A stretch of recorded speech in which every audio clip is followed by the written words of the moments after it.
So you're probably asking, and I ask myself too, how bad is MSG? I'm not going to tell you, but Will just told me, and I'll just tell you this. It involves racism, too many pranks, or maybe none, and terrible, terrible science. Hit play. In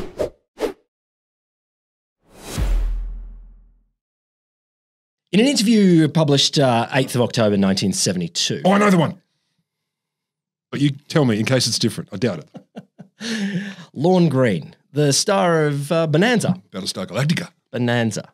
Battlestar Galactica. Is he in Bonanza? He was the original Commander Adama. Okay. Lorne frickin' Greene. Love you, man. Both of these before my time, sadly. He tried to set the record straight about a recent hospitalisation he'd had. Oh. So he said, this is for the New York Times, I'd had a light breakfast that day and practically nothing for lunch. And my wife and I went to a Chinese restaurant for dinner.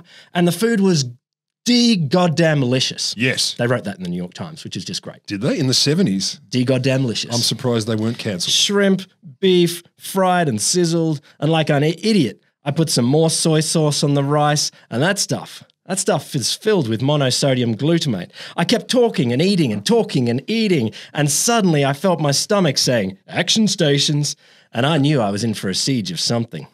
See? That's how Adama would talk. Lorne Greene fainted as he was leaving the restaurant and was placed in the hospital for observation for the next 4 days. Mm-hmm. And when he got out, he blamed it on something that was very well accepted at the time. It was something that everyone said, okay, I get it. You had that thing and that's why it happened. Middle-aged man's disease? No. Chinese tum-tum? Chinese restaurant syndrome.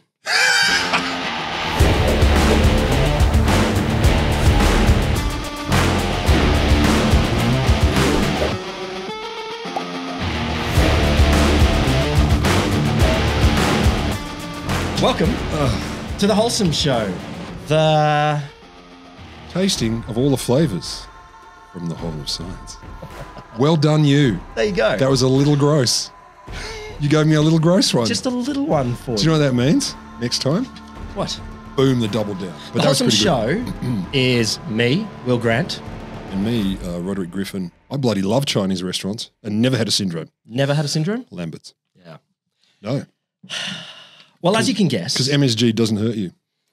As you can guess, this started with a sort of deep cultural bedrock. And then a chemistry professor came along and had some ideas about changing the world, and he kind of did. But it really kicked off with a letter to the editor. Dear sir, I wish to complain about Chinese restaurants. Not far off. They are the wrong colour and there are too many of them. Not far off at all. So this is a letter to the editor on the 4th of April, 1968. The august pages of the New England Journal of Medicine. Oh. Yeah. Not a newspaper. Not a newspaper, but they had letters as well. That's one of those known journals of augustness, as you say. If you're talking medical journals. I am. It is amongst the best ones. I think it's in the top 2 of both of them. Of the 2 medical journals I can name. There's the Lancelot. Yep. And the Majernicon Ingham. And the New England one. The Nedgem. The New England one. The Nedgem. It's a good one. It's a good one. I'm sure they have done a whole bunch of really good stuff. I do 9/10 of my medical research out of that journal. To the editor, Robert Ho Man Kwok. Dear sir, I wish to complain. Oh, wait a minute. Robert Ho Man Kwok. Is the editor. No, this is the person writing the letter. This is how he started. He said to the editor, senior research investigator at the National Biomedical Research Foundation wrote, for several years since I've been in this country, I've experienced a strange syndrome whenever I've eaten out at a Chinese restaurant. The syndrome, which usually begins 15 to 20 minutes after I've eaten the first dish, lasts for about 2 hours without any hangover effect. This is a positive syndrome then? It's like it's a pleasant one. The most prominent symptoms are numbness at the back of the neck, gradually radiating down the arms and the back, general weakness and palpitation. So he just feels a bit weak and he's sweating. I feel fatigued. The symptoms simulate those I've had from hypersensitivity to acetylsalicylic acid, but are milder. I had not heard of That's aspirin to you and me, kids. There you go. I had not heard of this syndrome until I received complaints of the same symptoms from some Chinese friends of mine, both medical and not. Oh, so this is non-racist because everyone can get it from a Chinese restaurant. Okay, well, that's good. That's good. He's made it for everyone. So happily, the editors swooped in. I don't know if you know this, but when you write a letter to the editor, you don't normally get a title. He just said, like Lord, writer it to the editor. Here's this thing I'm wondering about. But they swooped in and said, well, obviously this is Chinese restaurant syndrome. The name stuck pretty hard. Obviously. Dr. Kwok speculated on what might be causing this sweating, this general weakness that he was experiencing, the numbness radiating down his arms. Could it be the soy sauce? No, we use the same stuff at home, so it can't be that. Could it be the cooking wine? Ooh. He left that one open. He didn't give any evidence there. How enigmatic. Could it be the cooking wine? Or could it be the monosodium glutamate? The seasoning that's used to a great extent in this North Chinese food that we're experiencing that. And with that, Dr. Kwok's innocent letter sparked a decades-long panic. It's been going on for years. It was certainly big in Australia when I was little. MSG? MSG panic? MSG free, MSG bad for me. It's still other things that I remember when I was a kid, there was definitely people saying, got asthma attack from MSG. I'll tell you a little bit about how that all happened. So just a note on sources as we go through this. Do they have MSG in them? Wrong sources. I'm sorry. My God. I apologise. Sources joke. So there's a lot of great articles on this topic. This one comes in particular, a lot of this come in particular from Jennifer Lemessurier's article, Uptaking Race, Genre MSG in the Chinese Dinner. Uptaking race? I don't even know what that means. Uptaking race. In 1907. He doesn't believe me. I don't know Kikune Ikada. He was professor of chemistry at the Tokyo Imperial University. See? That's already a problem. It might be. One evening, he was sitting down to dinner with his family when suddenly he stopped. The dinner, it seems to have been what's called kenchinjiro, which is vegetables and tofu in broth. A very, very Japanese dinner. Was always delicious. Always. But today it was extra good. He stopped and he stirred. He looked at this dish of kenchinjiro. Wife, he said. Wife? Yeah. You. Tay is her name. Tay Ikada. Why is this delicious? What have you done differently? She went to the cupboard and brought out some strips of dried seaweed that she kept in store. It was kombu. It's a kelp, seaweed, kelp. She said you soak it in the hot water and you get the essence of dashi, the stock base that Professor Akita was loving just there. He was. I loved it. Now, You got any? just a tiny bit of backstory on Professor Akita. For the previous few years, he'd been chemistry professor at Tokyo Imperial University, but he'd done a bunch of research tours around the world. He'd spent a few years in Germany and a few years in the United Kingdom. In Germany in particular, there was a couple of things that really surprised him. First was the pretty liberal idea that you could use science to change people's lives, make their lives a bit better. That was a liberal idea. It was not an idea. What do you mean you can use it? It's not an idea that he had before. So you fancy Germans with your use things you've learned for people. The other thing, and this is great because I found some photos of him at the time. He was astounded at the size of the German people. He's like, wow, you guys are big. Fucking huge. You guys are big people. And I need a ladder to look you in the eye. There's a photo here, and he's standing, and his German professor is sitting, and he's still looking up. not quite. But he was quite shocked. He was quite shocked at the size, and he said, "Why? Kelp. Why?" And he did wonder if it was some sort of nutritional difference. He's looking around and he's thinking, "Okay, you guys are eating fairly different food from me." And he tried a bunch of. Sorry, when are we? We're in the 70s. So no. 1907 was when he had his dinner. Okay, so in like 1904, 1905, he had spent this time in Germany. And he tried a bunch of food there. He tried tomatoes, asparagus, cheese for the first time. And schnitzel and sausages. And in all of these, he's starting to notice a flavour. He's thinking, what is this flavour? It's kind of nice, kind of delicious. And he went on a bit of a quest to find this flavour. Did the quest involve talking to the chef and going, what's similar? Possibly. I mean, well, he did. That's okay. He talked to his wife. So I've just been to Germany. There are all these amazing flavors. I want some German I'm going to food. ask my wife what was going on. Can you cook me some German food? Now that I'm back in Japan, can you tell me what was going on in Germany, where I just was? So Scientist. in both the tomatoes and the asparagus and the cheese that he had sampled in Germany, but also the broth that his wife had just made in Japan. He's like, there is something there. It is not one of the 4 well-known tastes. No. It is not sweet. It is not bitter. It is not sour. Not salty. That's it. I was testing you. It's something else. It's something else. It's a pleasant, savory taste, or just purely deliciousness. So They should have a name for that. he decided to have a quest for this. Yeah. He called it umami. Yeah, he did. Fantastic word. Japanese word meaning roughly pleasant, savory taste or just deliciousness. It's usually translated just as deliciousness because No, they have a word for that. Oishi. Oishi. Oishi's delicious. okay. By isolating umami, Akita hoped that he might be able to help, and this goes back to his idea about improving the lives of people through chemistry. Science. Well, he thought we could get better nutritional standards. We could maybe eat better. We can eat more. We can eat more healthy foods, or we can eat healthy foods that taste nice. That was part of his quest. I can say because the Japanese are renowned for eating absolute garbage all the time, particularly before America tainted them. It is very weird that he is I mean, Japanese food culture is a very good food culture. The problem with our food is it's all full of unhealthiness. It's the vegetables. No. It must be the really lean meat. It must be the lack of cooking oil. I don't quite understand. Could it be the small portions?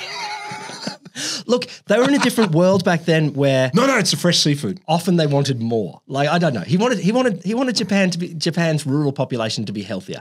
And so he thought a pathway here might be Yeah, well, if they're only eating rice, that's probably not great. could have been. What do you eat? Carbs. What else? But Carbs. what if it's rice with umami? Then maybe You got any? I'll show you some in a bit. So he sat down with the kombu and chemistry professor as he was, he thought, how can I isolate what's going on here, get the chemical composition? And You know what you do? Analyze. Thank you for the chemist in the room. You've seen television. Thank you for the chemist in the room. What do you do? Oh, can you analyze this? It's like, okay. It's the equivalent of putting it into the computer. Yeah, exactly. Insert kelp. It has deliciousness. Here's our analysis. It's got ingredients. Well, he did chemistry analysis, Oh, which he's fancy. I assume involved chopping it up fine, maybe some boiling it, Licking maybe it. some he did licking it. Definitely lick it. You got to moisten it. Can't use a microscope without moisture. Probably microscope as well. Other chemistry things. Yep. He did a bunch of other chemistry things, and within a year, he had isolated brown crystals of glutamic acid or glutamate. A year. 1 year. 1 year. What else did he do? Nothing. Well, within one more year, he had experimented with ways to stabilize it into a crystal form. So he tried like calcium glutamate, potassium glutamate, ammonium glutamate, magnesium glutamate, and then he landed. Don't tell me.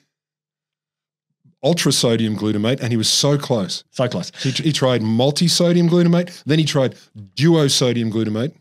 So the key thing, the glutamate is the tasty thing. Like that is the chemical that is contributing to umami. Monosodium or the calcium version or the potassium, that's just a way to turn it into a crystal. So that you can put it on the shelf. He's like, these brown crystals that I've got, they're cool, but they're not going to last on your shelf or in your pantry or anything like that. We got to stabilize it. Yes. And so within 2 years, he's stirring the dinner and he's like, I wonder if I can get the essence of deliciousness out of that. Within 2 years, he's not only got it out, he's formed a company and it's on the market. Fuck yeah. Okay, now I say within a mere 2 years. Now I'm impressed. Within a mere 2 years. So he'd made monosodium glutamate, which he found was the most soluble, so it dissolves in the water, and the most palatable and the easiest to make. So he's like, it's simple as well. And it's the most stable and lasting. Yeah, you can put it on the shelf and its essence of deliciousness that he had made within just 1 year. So post-nuclear war, cockroaches and MSG. What? That's what will last. Possibly. So I don't know grab how the cockroach, stable. I don't know if it's sprinkle the that MSG. stable. I think it would help. I think it would help. Cockroaches are pretty tasty though. It's the goo. Stop it. So he patented it and he'd got a brand name. Yep. And with the Suzuki brothers, he'd gone into commercial production. The Suzuki brothers. I don't know if there might have been some others, but There are 3 other Suzukis. using the brand name Ajinomoto, which means essence of taste. So So does what it says on the tin. It does. I mean, that's a good name. So what does MSG do? It doesn't have much of a taste on its own. And here's some Ajinomoto here. God. It just looks like it looks roughly like salt. It's your standard Panda salt shaker. Your standard Panda salt shaker. The crystals are a little bit longer. You can sprinkle some out in a bit if you want. I don't want to die. What if I get a syndrome? I'll just put it here and threaten you. What if I get a syndrome? Here. a tissue. A tissue. Now I'm going to taste it. You realize it doesn't have much of a taste as it is. Yes, it does. What would you describe the taste as? Umami. Okay. MSG-ish. MSG-ish. No, there's definitely a flavour. Like I've got a thing in my mouth and I'm like, that's a flavour. What it's more doing is activating other flavors. Yes, there is. They've added stuff. Oh, it's making the beer taste better. It is, isn't it? Fuck, yes. Can't believe we ever drank beer without it. Are you going to cry now? It's so good. It did add a certain something. I don't know if it Are you worried about the syndrome? Not much of a flavor it's on it, but what it does do is it enhances savory taste active compounds. So it's a catalyst. It's a catalyst, roughly, a taste catalyst. Okay. And there's certainly optimum amounts. You know, there's food researchers that look at, in clear soup, the pleasure score falls rapidly with the addition of more than 1 gram of MSG per 100 mils. So there's an amount that is good, and then there's an amount that too much. The pleasure score? Pleasure score. Can we talk about that for a while? What do you rate it as? I have no more information. Is it a scale of how far the eyes are rolling back? Rather than numbers, you've just got emoji with the eyes rolling further and further back. There is 100% a story I will tell you in a bit about a pleasure score. Oh my God. I'm so happy right now. That alone has given me pleasure. I'm going to go 9 eye rolls on the pleasure score. I can still taste that, but it's not terrible. But it's profound. There are versions. You can certainly buy in big packets. You can buy in that bottle. But there's a version that is really popular called Super Salt, which is like 9 parts salt to 1 part MSG. Okay. So it just makes salt like, whoa. So what about chicken salt? It's basically that. Yeah. So back to Dr. Ho Man Kwok's letter. Yes. So this is in the New England Journal of Medicine. Of Lancet. He finished the letter by saying, I'm interested in this syndrome. It's happening to me. I've heard my friends have got it. Yeah. But because we lack personnel for doing research in this area, he was in a research institution, but they didn't have this kind of facility.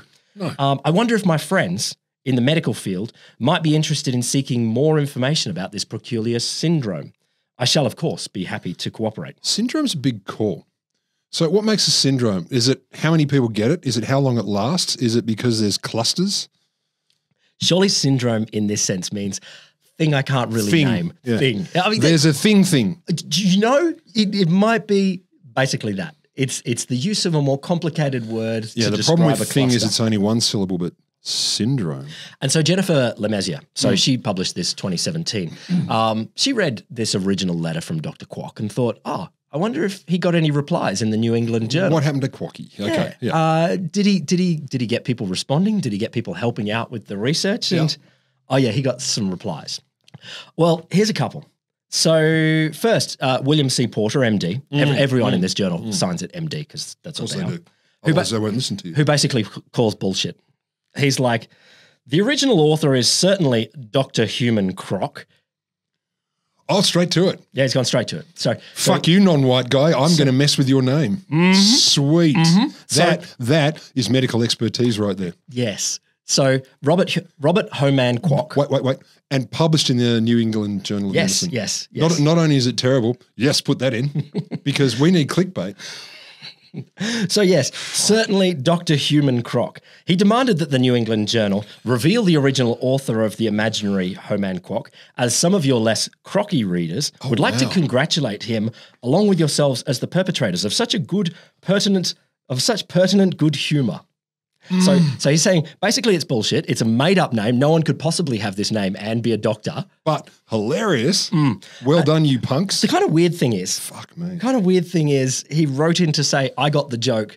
Please look at how awesome this is. I'm an MD who gets jokes. No, but if this was actually a joke, and I'll come to that in a bit, then you have a chuckle and you go, all right, on to the next thing. Yeah, sure. I was the first person to say I got the joke. Their conferences, fascinating. Also, obviously very racist because there is nothing there's nothing in Dr. Kwok's letter that is really saying this is a joke. There's clearly some letters, as we'll come to in a bit, that are very jokey. Nothing that really seems a little racist. No, it doesn't seem, or a little. Okay, so first it is, and a lot. So another letter. So this is from Herbert Schomburg, MD, and Robert Bick, MD. They decide to dial it up. So they're not. The problem with this letter to the editor is it wasn't racist enough. Well, no, not quite. No, they're not being racist. Do you want me to try? No, I don't. I really don't to want emulate Dr. Schoenberg, MD, and the other bugger. There is. Carry on. Yeah.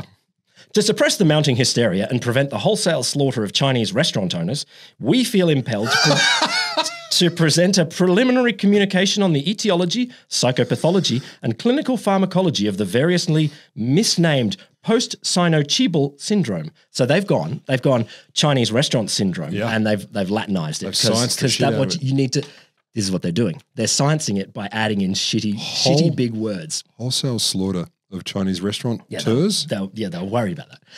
I think there's a syndrome. Let's kill everyone. As you might be able to guess, these guys are going satirical. They're like, okay, someone's having a joke or whatever it is, I'm just going to dial in with the joke and make it sort of science joke.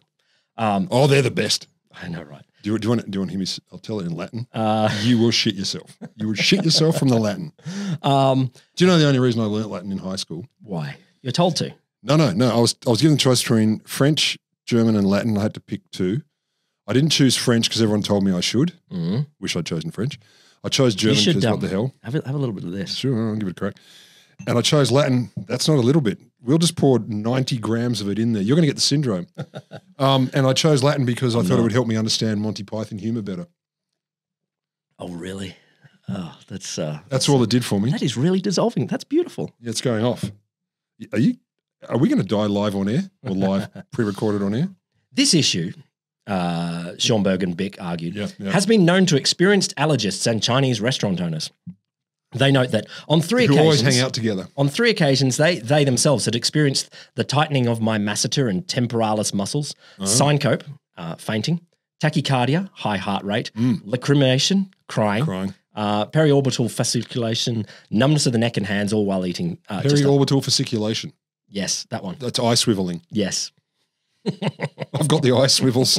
I need to see an optometrist doctor. Here we go. Yeah. This all contributed to anxiety and pseudo-post-Sino-Chibal defasciation. Fuck yes. Do that again, that word. Pseudo-post-Sino-Chibal defasciation. So kibus. Kibus is dinner. Kibus, yeah. So chiba, right. Okay. So it is fear of loss of face due to after eating Chinese meal. So one of the symptoms is you lose your face. But they did say that it can be survived as many as 8 episodes a day on personal experience. They then concluded their letter saying, we'd be happy to submit a grant to study this, perhaps with some foreign travel funds. So basically they're just having a bit of fun. They're dialing it up and making it more science. I got to say though, sprinkling a bit of that into the beer, no. Nothing. No, it's not good. No, I can taste it. I may have the syndrome. I don't know if it's right for beer. My face may disappear. I don't know if it's right for beer. Okay. Then you get a couple of people, med students. It's freaking med students. Writing. You can always rely on them. Writing poems. Richard Evans, a third-year Tufts medical student, wrote the poem Yi Hong Gui again an hour later after his second florid patient with buzzing in his ears and egg foo young on his shirt. Mourn sweet and sour your lost charisma, midst painful jaw and flushed platysma. Of etiology once inscrutable, your syndrome now is irrefutable, not mushrooms nor tetrodotoxin, no more than bagels with their locks in. Great havoc does your whim create with excess sodium glutamate. Your gustation's ginger peach, though less digestible than the lychee. What allergen come vile miasma? I'd sooner you than bronchial asthma. They just... That's a big effort though. That is a big effort. It is. So basically... Dr. Kwok wrote in a letter and said, give me some help. Is this happening? What's going on? And everyone that wrote back is just hanging shit.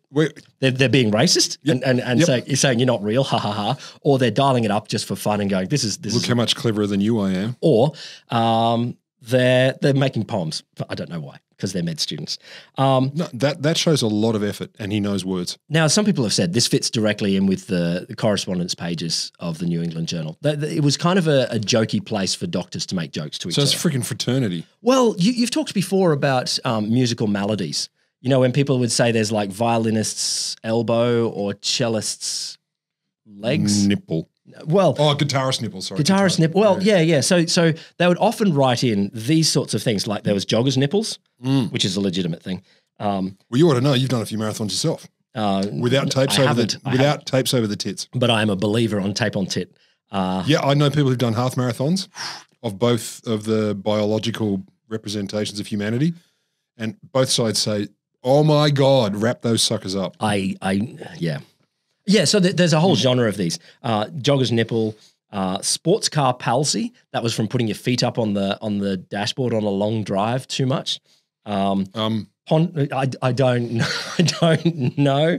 Ponderous purse disease. That was from having a heavy purse. Too much coins. And it was sort of dragging your back or something. Disco digit was from... Fuck yes. That's a badge of pride. So there's a whole genre of these dumb little things. And it's just doctors just having a bit of fun. I'm describing a patient who has disco digit. He can't stop clicking his fingers. And this boy, he's crazy. The rhythm did end up getting him. So the goal here seems really, it's just a bit of fun, mostly mocking the sort of the straightforward scienciness. Yeah. But sort of setting up a boundary between those legitimately in the community, people who get the joke, and maybe those on the outside who don't. And maybe Kwok, you might be surprised, might have been considered maybe on the outside someone who didn't get the joke. Purely because of his credentials, obviously. Nothing. Spoiler, it's racism. I did not pick that. But then two unexpected things happened. Unexpected and dumb, I think I'll go with. Okay, that's better. So that was all in April 1968. The first letter went out. They responded in May 1968. Yep. And later in May 1968, the New York Times ran an article drawing directly from Kwok's letter and the discussion in the New England Journal of Medicine. Can I guess? It went really well and it was quite respectful. Was I close to the headline goes with Chinese restaurant syndrome puzzles doctors. We can read a little bit from this. That could be worse. Until he came to the United States 8 years ago, a Cantonese doctor named Robert Ho Man Kwok enjoyed Chinese food. Now every time he eats in a Chinese-American restaurant, he develops a strange numbness of the neck, back and arms that lasts for about 2 hours. So they're going directly from his letter. But not in his own town once he got there. Dr Kwok, a senior investigator of the National Biomedical Research Foundation, said he had discussed Chinese restaurant syndrome with some Chinese friends who had been affected by it. They speculated about monosodium glutamate seasoning, soy sauce, or cooking wine might be the cause. The Times then, of course, added some nice local colour from the local Chinese restaurant. I love that. This is the most New York Times answer to a journalist ever. The only headaches I get are from running this place and paying taxes. God damn it. Said Robert Kahn, 53-year-old owner of the Chinese Rathskeller. Would our steady customers keep coming back if they got headaches? So, the Chinese Rathskeller. I don't know why it's called that. So Rathskeller is like a German beer cellar or town meeting place. I tried looking some of these restaurants up. I have no idea what's going on. We are the Chinese German meeting hall restaurant. Yeah. Okay, why not? Another restaurant owner said, sometimes people come in with headaches because they're drunk when they come in. And hungry. And we give them aspirins, and then but never afterwards. No, because they've had aspirin. One guy, Stephen H. Wong from the great Shanghai restaurant on Broadway, said he'd heard of a few cases of strange reactions to Chinese food, but like 3 or 4 among thousands and thousands. But, okay, so that was all colour. The thing the New York Times then did is they grabbed all of the other letters from the New England Journal, not the poems, and they took them directly at face value. So you remember of course they did. The Schoenberg one where they're dialing it up and they're giving all of the science names.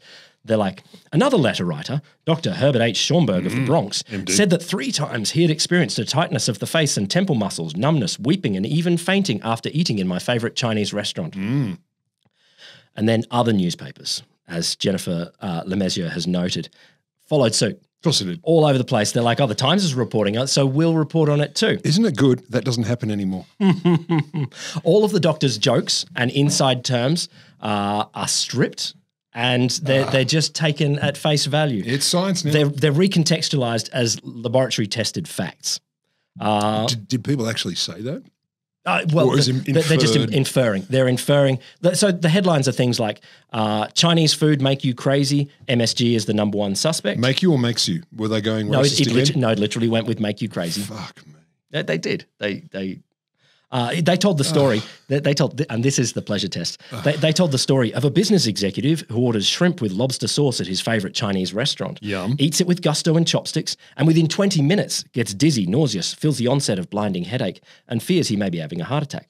Or a magazine editor sits down to an order of mushu pork, takes a few delicate bites, and suddenly feels a burning, a tightness, a numbness in her upper arms, throat, neck, and face. She also has an irresistible urge to take off all her clothes, which she manages to resist. In her defense, who hasn't had that happen to them in a Chinese restaurant? Not the first bit, but the nudity? I've barely finished a Chinese meal in a restaurant with my pants on. I don't believe that happened. At all. I don't. At all. Oh, no, it may have happened, but why? Nothing to do with the food.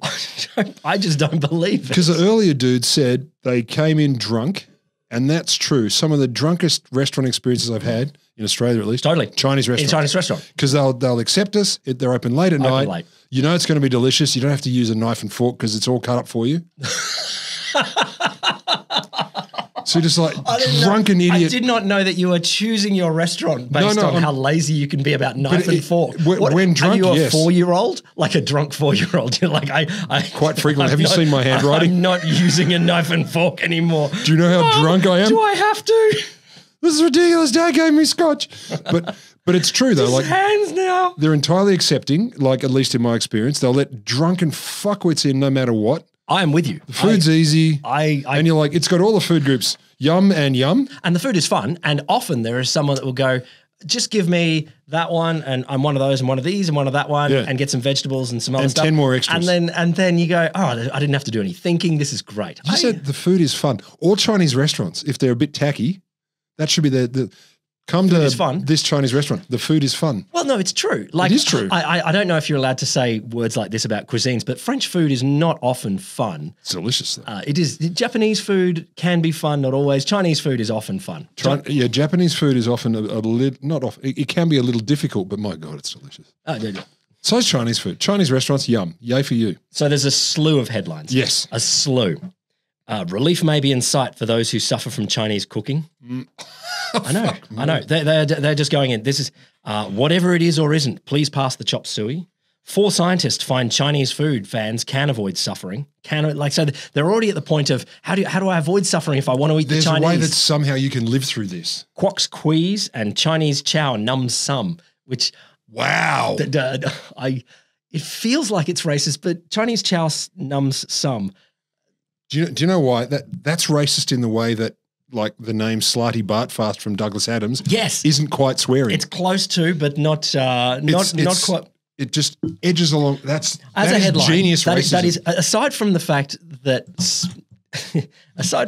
it is perpetuating something that is not it's racist good. as shit, but it's extremely cunning racism. Chinese chow numbs some.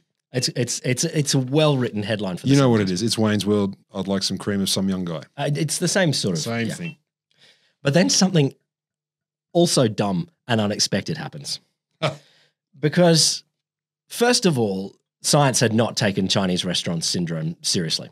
Shocked, I tell you. They said, look, calm down. This is the same as joggers' nipples or so real or disco digits. This is something funny. And, maybe it happens. Maybe there are disco people that really click their fingers to that point. There is a way in modern society to get a repetition strain from anything that's popular. No doubt. So is it worthy of medical proper investigation? No. Is it worthy of a funny conversation? Sure. So that's how they were treating it originally. Yep. But since the media picked it up, the popular media picked it up and said, well, maybe this is actually something. But here's the weird thing. It came back to the researchers. So once the New York Times had run it, then a whole bunch of medical doctors, including literally some of the people that wrote the jokes, went, what? Fucking maybe we should study this seriously. Could be science. Like, you know how there's the Schomburg guys, Schomburg and Bick? Yeah. They wrote the joke straight away. They were quoted in the New York Times. And then about 6 weeks later, they're like, maybe we should actually investigate this. And so they went and ran the first actual experiments exposing subjects to MSG. And was there a paper called The Joke's on Us, MSG and shit? So the article I'm about to quote from Herbert Schomburg and Robert Bick, published in Science, which is that's a journal, one of the big journals. I've heard of it. Monosodium L-glutamate, its pharmacology and role in the Chinese restaurant syndrome. Monosodium L, so it's, what is it? I don't know. Chiral, left or right-handed matters. Science guy. Fuck yeah. They begin their February 1969, so the next year, article in Science with this pretty simple assertion. The proof that MSG is the cause of the Chinese restaurant syndrome was arrived at with the cooperation of 2 subjects. Yeah, cool. Both of whom had symptoms in the same restaurant. We found that 200... Oh, cool. 2 subjects, 1 restaurant. 200 mils of wonton soup alone was sufficient to provoke an attack. The restaurant also... same dish, same server, the same dish. Yeah. The restaurant... Wait. No, the restaurant also prepared a soup without MSG and it failed to provoke an attack. The subjects then ingested each of the 7 components of the wonton soup separately. Only MSG caused the symptoms. So they're like, Proof positive. We've done it. We've got 2 people. Proof positive. And someone got it and someone How many participants in your research? Both of them. We're not idiots. We didn't do it on one person. Actually, I do wonder if it was them themselves. Like they might be continuing the joke. You're right. They did that. Then maybe they did it. They did a proper, slightly proper study afterwards. They got epidemiology. It ain't. No. So they went and did a study with 69 people in the same study. So they went further than just the study of 69. They gave. Do they call it the 69 study? No, they didn't. Oh, just checking. They gave MSG intravenously to 13 people. Which is exactly how you'd have it in a restaurant. It is. I'd like some soup and some IV MSG and a beer. We will come back to the intravenous. We will come back to the intravenous. How do we find out? We put it in the vein because everyone knows the way humans absorb food is in the molecular form. Straight into the blood. Straight into the blood. It bypasses the stomach. I also like the idea. The bowel. I like the idea. You take any food and you inject it straight into the blood. It's true. I tried to inject a sandwich. Very bad. It's not going to work. It didn't work well. Suddenly, I injected a sandwich straight into my heart and I got really bad. It was not good. And you know what else? Still hungry. It's a double negative. I know. It's a double negative. Terrible research. Fucking injected it. Okay. So they gave it intravenously to 13, orally to 56, and anally to none because and again not double blind. They they recorded symptoms including burning, facial pressure, chest pain, headache, and they embarrassment, confusion, and wishing to leave. Yeah. Okay. They concluded that Chinese restaurant syndrome was real. Of course. A bunch of other scientists followed suit. Oh my God. 1969, John Olney at Washington University injected and force-fed newborn mice with huge doses of up to 4 grams per kilo of body weight. Now that's roughly the equivalent. That's roughly the equivalent. I just spoiler alert, listener, but I got some. Actually, it's very close to. Vegemite has a lot. A lot of the Vegemite, Promite, Marmite, they have a lot of naturally occurring glutamate. Yep. So it's not MSG, but it's the same glutamate protein. Yep. So this is 380 grams. So they injected 4 grams per kilo of body weight to the mice, which is the equivalent of me being injected with a whole tub of Vegemite. Can we try that later? Inquiring minds want to know. I don't want to encourage junkies out there, but injecting it. I'm curious to know what this does, so I'm going to put it straight in the main vein. In the newborn mice, subcutaneous injections of monosodium glutamate induced acute neuronal necrosis in several regions in the developing brain. So it blew their brains. It blew their brains. Right. They got holes in the brains. But you put that volume of anything into a newborn. We took another newborn and we just put water in it at the same volume, and its brain blew. Exactly. Anything. Do you know what? Because a newborn mouse. We put 4 anythings into a newborn mouse. You're like, well, you're a monster. You're a monster. It's not complicated. It's really there is a line here of doing studies that is shockingly over the top and going, oh, we've shown it. That is me as an 8-year-old experimenting on the weird bugs that grew in the pool when not enough chlorine was in there. And my experiment was I scooped some out in water, then I put milk in the other one. What do you know? They died. What? I know. What? I know. You scientist. That's my science, and that's also their science. They were published in Science. Oh no, this guy wasn't published in Science. No, I don't know where he was. Those experiments on the water bugs, totally published. So he did the same thing with adult mice. That's okay. And injecting huge amounts showed stunted skeletal development, marked obesity, and female sterility. Pathological changes, a whole bunch of things. He said he claimed that the MSG found in just one bowl of tin soup would do the same to the brain of a 2-year-old, which is just friggin' wild. Like he's saying, if you let your 2-year-old eat a bowl of wonton soup, eat, not ingest, and he's saying it's gonna fry their brain. And one thing we know for sure, injecting food and eating it, exactly the same impact on the body. No question in my mind. So it continued.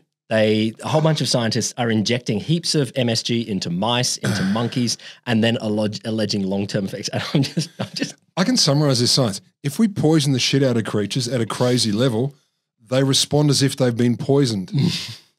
To be fair, in their defense, in various ways. Interestingly, throughout all of these articles, they kept going with Chinese restaurant syndrome. Damn right. Damn right. It's got a label. Why would you let go of that? If the shoe fits, hold it. Even when they start, what they're investigating is MSG, but they're like, nope. But the reason for this is to understand the Chinese restaurant syndrome, which is obviously a thing. Yes. Obviously a thing. Yes. And so both of those ideas, that MSG is dangerous and cause Chinese restaurant syndrome, got set in stone. You get a whole bunch of people. You get the Lorne Green. So he was the bonanza guy at the beginning. I don't know what happened, but he was hospitalized after, he had a Chinese meal. This is the one, he'd had nothing for lunch, nothing for breakfast. And then he went and ate in a Chinese restaurant. They didn't mention the 9 lines of cocaine or... No, they didn't. No. They didn't mention that at all. And he could just say, I had Chinese restaurant syndrome. Just food. And everyone was like, oh, of course he got the Chinese restaurant syndrome. Yeah. Let him off the hook. No cocaine there. So, Lorne, the toxicology report, how did that go? I didn't have one. Yeah, no, because Chinese restaurant. Why would I? You don't need to when you're in... You don't do a toxicology when there's Chinese restaurant. No, you don't. Ralph Nader lobbied Congress to ban MSG in baby food. Yeah, well, he was very sincere, though. Yeah, but could you stop? Be sincere about actual things. Not spoiler, it ain't real. I did not know you were going to end up that way. It's weird. It's weird. You get, of course. No, I don't want to go on. You've ruined everything for me. Like, it was going to end up real. Whole bunch of Chinese restaurants putting up no MSG signs in the menus. And all over the world. Well, at least here and there. Absolutely. All over the place. Yep.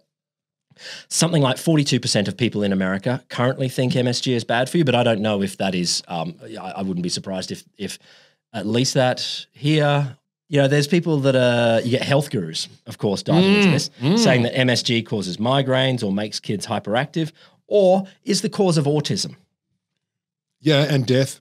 So the MSG Truth website. MMR vaccines first came under scrutiny in the UK due to autism rates in Scotland climbing. Blah, blah, blah. The ingredient list of the MMR vaccine includes free glutamic acid. Got it. So, boom. So there's another one, the MSG myth website. One must ask if autism is directly related to genetic predisposition that is activated due to the ever-increasing amount of processed free glutamic acid, basically MSG. Must one? No, one must. No one must not. One must ask if the existence of tires makes children confused. I mean, what? So it's pretty clear that MSG at this point in the 80s and 90s and still true to now is sown as a cultural bad. Like it's just inherently bad and you would not want to do that. And what all of these things are doing, they get the crackpots that are looking for what's the cause of autism. It's vaccines and they go, within vaccines, it must be MSG. It's just, could you just why? Because mercury doesn't matter. No, they care about mercury too. We don't have to worry now because we're at MSG. They both start with M. Is it just me or is there a connection? So I spoilt it for you before. It's all fucking bullshit.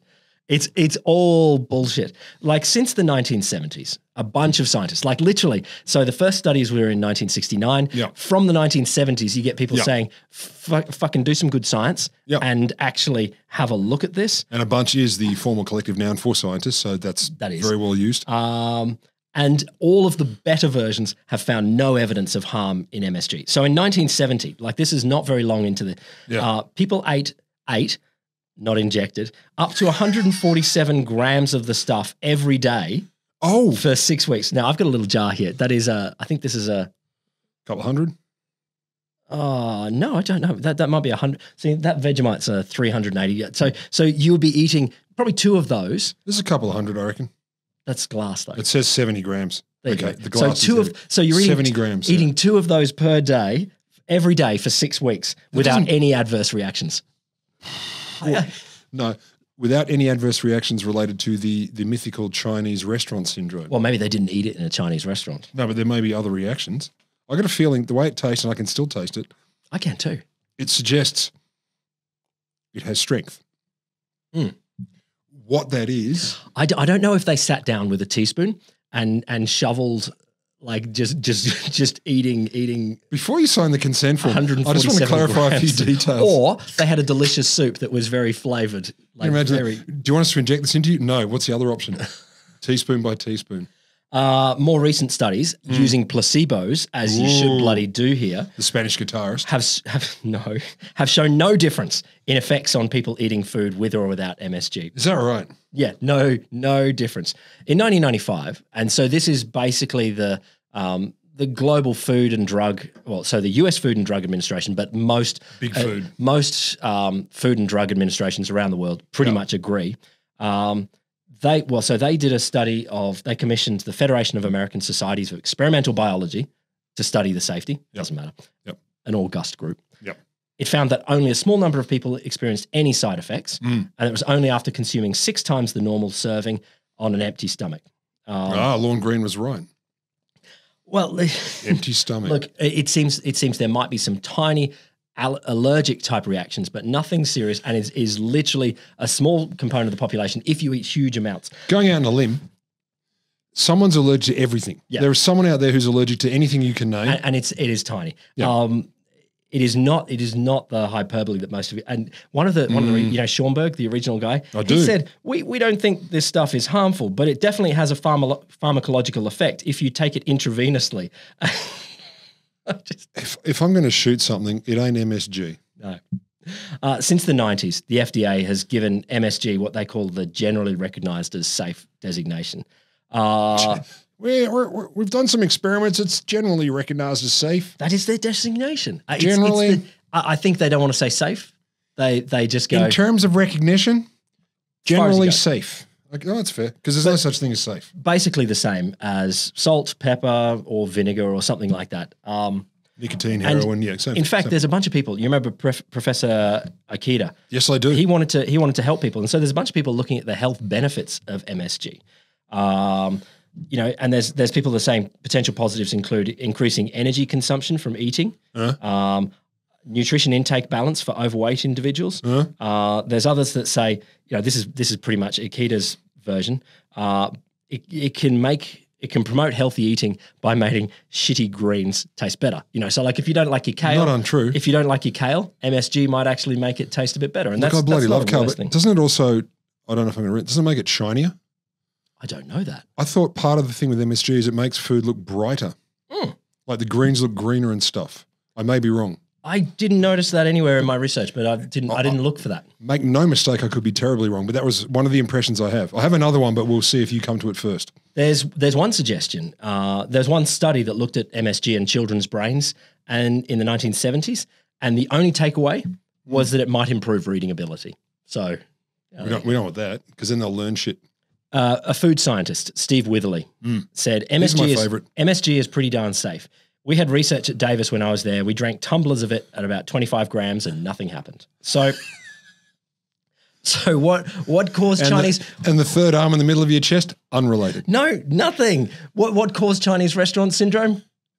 Culture-borne, language-borne illness. Yes, or racism. Anthony Bourdain has got a good summary of this. I think MSG is good stuff. You know what causes Chinese restaurant syndrome? Racism. Yeah. And that's basically it. All of the science here, anything that is against MSG, largely appears to be poor studies that seem to be motivated by detecting something that isn't actually. I ate food in a place with people who don't look exactly like me. It must have been that.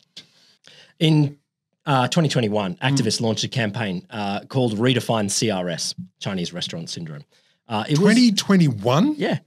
People are still fighting this, and this is the thing that we can. 2022, and I'm just hearing about it. They're fighting it. It was run by the Ajinomoto company. Hard to imagine. They urged that the Merriam-Webster dictionary change its entry on Chinese restaurant syndrome to reflect the scientific consensus on MSG. So the Chinese restaurant syndrome, horse shit. Yeah. Because obviously it's affecting public perception of Asian cuisine.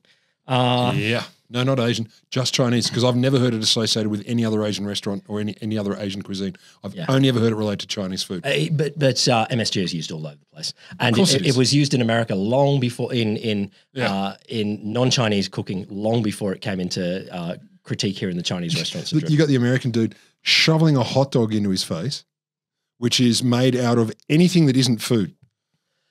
Anything that isn't food, you put that in a hot dog skin. Look, yes. Today, MSG, it's mass-produced, not from kale anymore, no, it's seaweed. It's now from sugarcane or beets or cornstarch. Tail of the ocean. The Ajinomoto company, which was, the original guy's company, Professor Akita, now employs 32,000 people, and MSG ranks as one of the globally top flavor enhancers after salt and pepper. Damn. In 1985, the Japan Patent Office selected Professor Akita as one of the top 10 greatest ever Japanese inventors. Okay. So I'll accept that. Here's the thing. All of the arguments against MSG are just food racism.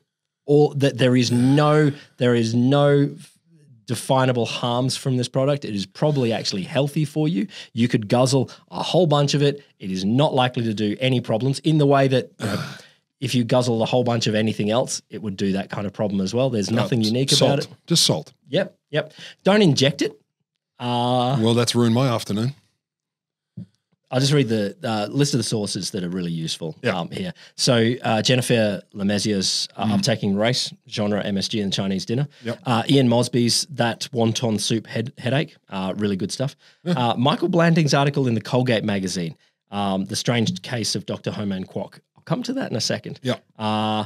Richard Lyon's article in the New York Times, that was the Chinese restaurant syndrome one. Herbert Schomburg and Robert Bick's article in Science, the one I said before. Yeah. This American Life's The Long Fuse, the Washington Post, Beware of Mush's Knee and Hooker's Elbow, and the Umami Information Center. Mush's Knee? Mush's Knee. I didn't bring them up because they needed explanation. Mush's Knee is like for mush if you're a dog sled. Oh, if you're in the far north. You get a certain knee from it. I've always wondered. I don't know if you do. No, I don't know. There's a weird little addendum to this story that came up. And when I read it, I thought, holy fuck. And then I was like, no, that's just weird. That's just weird. About a year after she published her article, Jennifer Lemessier, she got an unexpected voicemail.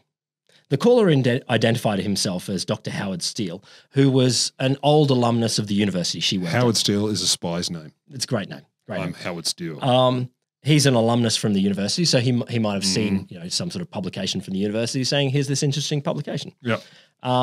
He said, boy, have I got a surprise for you. I am Dr. Ho Man Kwok. No. Lemessier called him back. She's like, I got to fucking do this. Dude. And he said, well, back in 1968, he'd written the letter as a joke with a friend. The friend had said, you can't get an article in the New England Journal. He's like, you watch this. I'll fucking do this. Hold my beer. And basically, like the other letter writers, he reckons he was having fun. Once the drama it was causing, he saw what was happening. He apparently tried to get it retracted by the editor, but the editor wouldn't do it. I called the journal editor and told him it was a bunch of bunk, that it was all fake, that it was made up. And he hung up the phone on me. He wouldn't talk any further. He was a jackass. So I kept calling him, and finally, apparently, he gave a message to the phone girl in the office that if anybody named Howard called up, hang up. What about Ron Howard? That's insane. It's insane, but it's not what you expect. No, because I think you did that to me deliberately. No, I wanted this to be because Lemessier's uni team at Colgate Uni sent this to This American Life and said, hey, you guys got to check this out. This fucking 97-year-old, 97 at the time, Howard Steele. Jesus. Because it was back in 1968. Year younger than the Queen died. He just admitted to this huge prank that has caused one of the biggest mass panics in history. But they dug and they found that there was a real Robert Ho Man Kwok Double fake. who worked at the Research Institute. Sadly, by that time, both Howard Steele and Robert Ho Man Kwok were both dead. So we can't get confirmation from either of them who wrote the letter. Psych and double psych. It's a fuck. Yeah. So they spoke to both of their daughters. They spoke to Howard Steele's daughter and Robert Ho Man's daughter, Ho Man Kwok's daughter. Yeah. And Howard Steele's daughter is like, oh yeah, he's pranking all the time. That is his thing. He was pranking. But here's the thing. That's Dad. Was he pranking back then or was he pranking now? And why can't it be both? So she reckons, no, he's pranking now. He has seen this. So fuck it. He has gone, fuck it, I'm going to claim this. It's me. So as This American Life note, so it seems like Howard didn't write the fake prank letter back in 1968. Yeah. His prank was that he had said he had written the letter. He was claiming credit for chaos that he didn't create. Oh, I have a new ambition. The double prank. I love that. Oh, that's gold.